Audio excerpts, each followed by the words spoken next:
Namaste. I'm Minnie and welcome to my channel Food Atomic. Today we are making a famous Middle Eastern food recipe called Pita Bread. This homemade bread is so much better than the store-bought one and surprisingly easy to prepare at home. It's soft, fluffy and delicious. So let's get started. We will start with activating the yeast. Add lukewarm water in a bowl, add sugar and mix until it dissolves. Then add dry yeast. Let it rest and activate for 15 minutes. You can see in this fast forward how the yeast is getting activated. It should look something like this once it is done. Let's start the dough preparation. In another bowl, add all-purpose flour, salt, olive oil, and finally the activated yeast water. Now mix everything till they are well combined. Those are the only ingredients you would need to prepare this magnificent fluffy bread. Once everything is well combined, knead the dough or use a stand mixer until it's soft. I'm using a stand mixer. You might feel like adding water at this point, but don't add any till the end as this quantity should be sufficient. We don't want the dough to become too soft. Trust the process and you can always add more once the dough is done. This stand mixer has been one of the best things I have bought for making bread. The process is so much easier and saves you a ton of time and energy. If you are new to veganism or want to try vegan recipes, I have an online cooking course specially for beginners on Udemy. I have added a special promo code for Thanksgiving. Make sure to check out the link in the description section. And the dough is ready. Look at that. Doesn't this look amazing? The dough turned out perfectly soft. You can check the dough by breaking or stretching it, and if needed, let it run for another 2 to 3 minutes. Knead the dough for 2 more minutes and tuck it from outside to inside, giving it a round shape. Always remember, after the dough is rested, it will get even more softer. Then add olive oil and ensure the dough is covered. Use the dough to rub the olive oil across the bowl. This will help to take out the dough later after it has stretched and risen. Else the dough will get stuck to the bowl. Cover it and let it rise for 2 to 3 hours.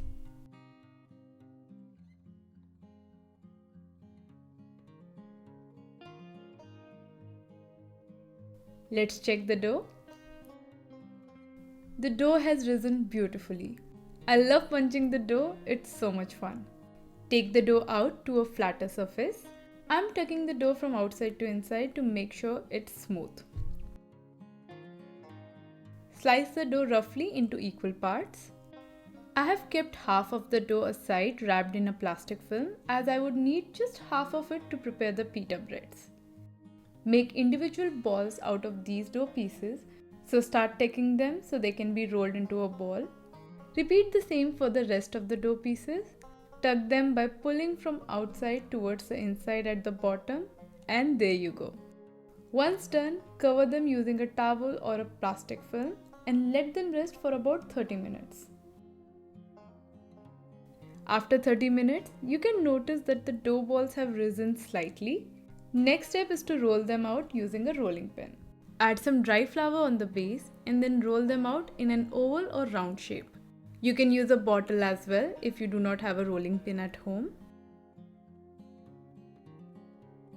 Do not roll them too thin or too thick. The thickness should be medium to get a perfect pita pocket.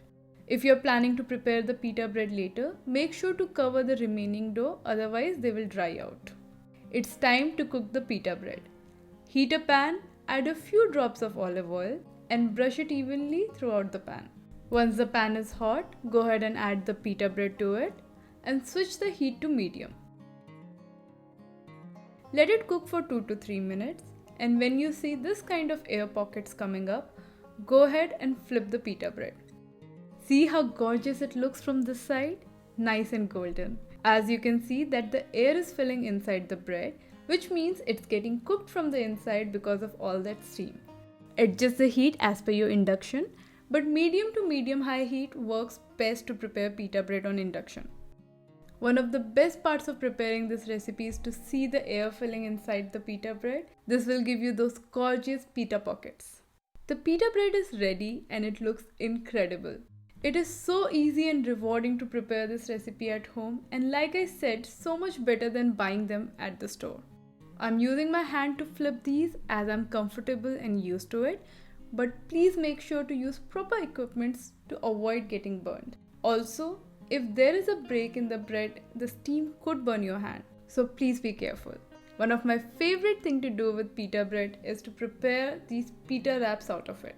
You can do so much with these. Use them with hummus, eat them with your favorite curries, make rolls, or even make pita pizzas. Let me show you the beautiful pita pocket. Look at this perfection. I'm going to make one of my favorite pita wraps using mushroom Manchurian, which is a delicious Indo-Chinese recipe. Let me know in the comments if you want a recipe for the scrumptious mushroom Manchurian. Topping it up with some sliced veggies to give the crunch, and finally adding some vegan mayo ketchup mix. It's homemade and I love adding it to my sandwiches and rolls. And there you go, pita bread recipe from scratch. Easy, right? So if you like this recipe, do give it a thumbs up and don't forget to subscribe to my channel Food Atomic. I will be back soon with another interesting vegan recipe. Until then, bye. Make sure to check out the limited Thanksgiving offer on vegan cooking course for beginners.